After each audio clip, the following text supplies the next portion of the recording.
Doctor DVT అని కూడా చాలా మందిలో వింటున్నాం ఈ మధ్యన. అసలు డీవీటీ అంటే ఏంటి? ఎలాంటి వాళ్ళకి ఇది వస్తుంది? దీన్ని మీరు ఎలా కనిపెడతారు? ట్రీట్మెంట్ ఎలా ఉంటుంది? ఒకవేళ దీన్ని పట్టించుకోకపోతే వచ్చే కాంప్లికేషన్స్ ఏంటి? కాస్త క్లియర్‌గా చెప్పండి. సో డీవీటీ అంటే డీప్ వీనస్ థ్రాంబోసిస్ అంటాము. అంటే బ్లడ్ అనేది డీప్ వెయిన్స్‌లో మనకి బ్లడ్ వెజల్స్‌లో క్లాట్ అనేది అవుతూ ఉంటుందన్నమాట. సో ఆ బ్లడ్ క్లాట్ అయినప్పుడు డీవీటీ అంటాం. అంటే డీప్ వీన్ థ్రాంబోసిస్ అంటాము. సో ఇది బ్లడ్ ఫ్లో అనేది వచ్చిన తర్వాత పైకి వెళ్ళాల్సిన బ్లడ్ అనేది బ్లడ్ వెజల్స్‌లో క్లాట్ అవుతుంది. సో క్లాట్ అయినప్పుడు సర్క్యులేషన్ అనేది ఆగిపోతుంది. పైకి వెళ్ళాల్సిన బ్లడ్ వెళ్ళక కాళ్ళలో నిలువుండిపోయి కాళ్ళలో వాపులు వచ్చేస్తాయి.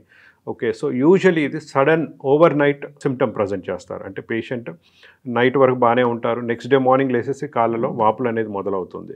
సో సడన్గా వాళ్ళకి they will not be able to explain ఎందుకు ఇలా అయిపోయింది, నైట్ బాగానే ఉన్నాను కదా అనుకుంటారు. సో ఇది డీబీటీ. సడన్ సివియర్ పెయిన్ ఉంటుంది, కాలంతా వాపు వచ్చేస్తుంది, రెడ్గా అయిపోతుంది, ఫీవరిష్గా ఉంటుంది, టైట్గా ఉంటుంది కాళ్ళలో. సో వీళ్ళకి మనము హిస్టరీ చూసుకుంటే కారణాలు ఎందుకని చూసుకుంటే వాళ్ళు అంతకంటే ముందు రోజో ఎక్కువగా సివియర్గా డీహైడ్రేషన్ అవ్వడము, అంటే వామిటింగ్స్ అవ్వడము, లేకపోతే మోషన్స్ అవ్వడము, అలానే ఎక్కువ ట్రావెల్ చేయడము. ఓకే. సో లాంగ్ జర్నీస్ చేసి రావడము, యూజువలీ ఫ్లైట్ ట్రావెల్స్ కూడా అయినప్పుడు ఈ డీవీటీ అనేది స్ట్రాంగ్గా రావడానికి అవకాశం ఉంటుంది. సో ఫీమేల్స్లో వచ్చేవరకు ఓసీపీస్, ఓరల్ కాంట్రసెప్టివ్ పిల్స్ హిస్టరీ ఉంటుంది. అది తీసుకోవడం వల్ల కూడా బాడీలో ఏంటంటే బ్లడ్ అనేది థిక్ అయిపోయి క్లాట్ అవుతుంది అనమాట. ఎలాంటి పిల్స్ సార్ అవి? ఓరల్ కాంట్రసెప్టివ్ పిల్స్ అంటే టు ప్రివెంట్ ప్రెగ్నెన్సీ. యంగ్ ఫీమేల్స్లో ఏంటంటే ఓరల్ కాంట్రసెప్టివ్ పిల్స్ తీసుకుంటారు. సో అది కూడా కొంచెం ప్రీడిస్పోజింగ్ ఫ్యాక్టర్. అంటే ఆ మెడిసిన్స్ తీసుకున్నప్పుడు బ్లడ్ అనేది థిక్ అయి క్లాట్ అవ్వడానికి అవకాశాలు ఎక్కువగా ఉంటాయి. ఓకే. ఎలా ప్రెజెంట్ చేస్తారు పేషెంట్ మీ దగ్గర? సో పేషెంట్ మన దగ్గరకు వచ్చినప్పుడు ఏంటంటే కాళ్ళలో సడన్ పెయిన్ చెప్తారు. అంటే ఓవర్ నైట్గా నిన్న బాగానే ఉండే ఈరోజు మార్నింగ్ లేసే వరకు నొప్పి మొదలైంది డాక్టర్ గారు అని చెప్తారు.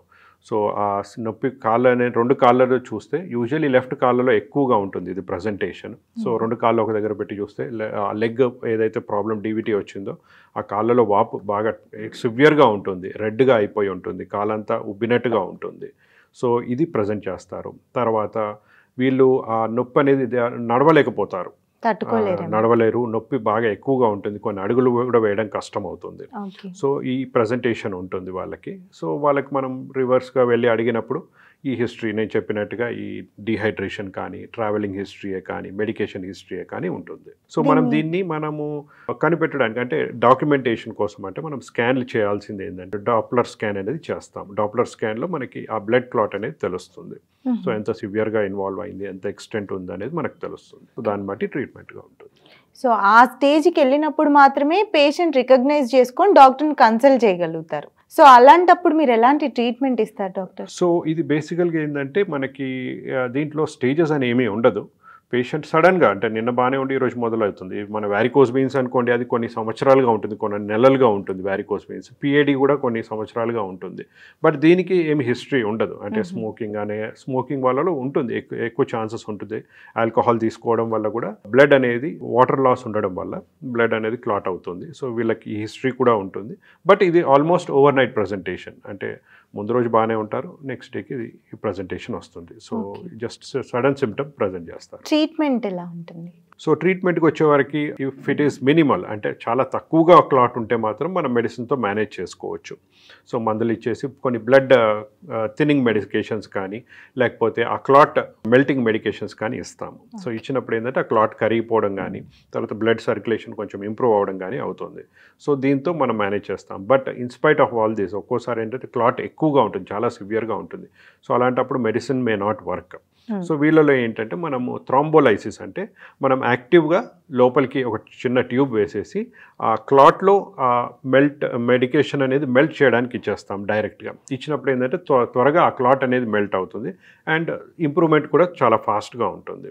సో దీన్ని మనం నెగ్లెక్ట్ చేసామనుకోండి, ఈ క్లాట్ అనేది పెరుగుతూ ఇంకా పైకి ఎక్కుతుంది. అంటే కాళ్ళలో నుంచి పొట్ట వరకు వెళ్ళిపోయినప్పుడు ఈ క్లాట్స్ పైకి ఎగరడానికి అవకాశం ఉంది. అంటే లంగ్స్లోకి వెళ్తే ఈ బ్లడ్ క్లాట్స్ అనేది లంగ్స్లోకి వెళ్తే ఊపిరి తీసుకోవడమే కష్టంగా ఉంటుంది. సో అది it is a severe condition. అంటే it can be dangerous also. Doctor, ఈ క్లాట్స్ అనేవి పైకి వెళ్లకుండా మీరు ఎలా ప్రివెంట్ చేయగలుగుతారు? సో డీవీటీ వచ్చినప్పుడు అక్యూట్ స్టేజ్లో అంటే వచ్చిన వెంటనే ఏంటంటే యూజువల్లీ క్లాట్స్ అనేది చాలా సాఫ్ట్గా ఉంటాయి. సో కొందరు ఇంట్లో కూర్చొని ఏం చేస్తారంటే వీళ్ళు కాళ్ళలో వాపులు వచ్చింది కదా మసాజ్ చేయడం అనేది చేస్తూ ఉంటారు, లేకపోతే వీళ్ళు ఎక్సర్సైజ్ చేయడం మొదలు పెడతారు. సో చేసినప్పుడు ఏంటంటే ఆ బ్లడ్ క్లాట్స్ అనేది చాలా సాఫ్ట్గా ఉండడం వల్ల పైకి ఎగురుతాయి. ఎగరడం అంటే మనకు పొట్టలో నుంచి ఇంకా పైకి వెళ్తూ ఉంటాయి. వెళ్ళినప్పుడు అది లంగ్స్లోకి, అంటే ఫస్ట్ ఫ్లో అనేది లంగ్స్లోకి ఉంటుంది. సో ఆ లంగ్స్లో వెళ్ళి ఆ క్లాట్స్ అనేది ఇరుక్కుపోతాయి. ఇరుక్కుపోయినప్పుడు లంగ్స్లో ఊపిరి ఆగిపోతుంది. అంటే ఆ సర్క్యులేషన్ అనేది డిస్టర్బ్ అయిపోయినప్పుడు బ్రీదింగ్ అనేది డిఫికల్టీ అవుతుంది. దాన్నే పల్మనరీ ఎంబాలిజం అంటాం. అంటే ఈ బ్లడ్ క్లాట్స్ లంగ్స్లోకి వెళ్ళడం వల్ల, పల్మనరీ క్లాట్స్ అక్కడికి వెళ్ళిపోవడం వల్ల బ్రీదింగ్ అనేది ఇబ్బంది అవుతుంది. అండ్ ఇది చాలా కాంప్లికేటెడ్గా అవుతుంది. And it can also lead to death also, life అనేది. సో ఇది ప్రివెంట్ చేయాలి. సో ప్రివెంట్ చేయడానికి ఏంటంటే మనం ఒక ఫిల్టర్ అనేది వేస్తాం. అంటే ఈ లంగ్స్ కాళ్ళలో నుంచి లంగ్స్కి వెళ్ళే దారిలో మనం ఒక ఫిల్టర్ అనేది పెడతాము. పెట్టినప్పుడు ఏంటంటే ఒకవేళ ఈ క్లాట్స్ పైకి వెళ్ళినా కానీ ఆ ఫిల్టర్లో ఆగిపోతాయి. ఆగిపోయినప్పుడు ఏంటంటే మనకి లంగ్స్లో వెళ్ళకుండా మనం ప్రివెంట్ చేసిన వాళ్ళం అవుతాం. సో ఆ క్లాట్స్ అనేది మనం మెడిసిన్స్ ఎలాగో వాడుతూ ఉంటాం కాబట్టి ఆ క్లాట్స్ స్లోగా మెల్ట్ అయిపోతాయి, బ్లడ్లో కలిసిపోతాయి. Right doctor, thank you.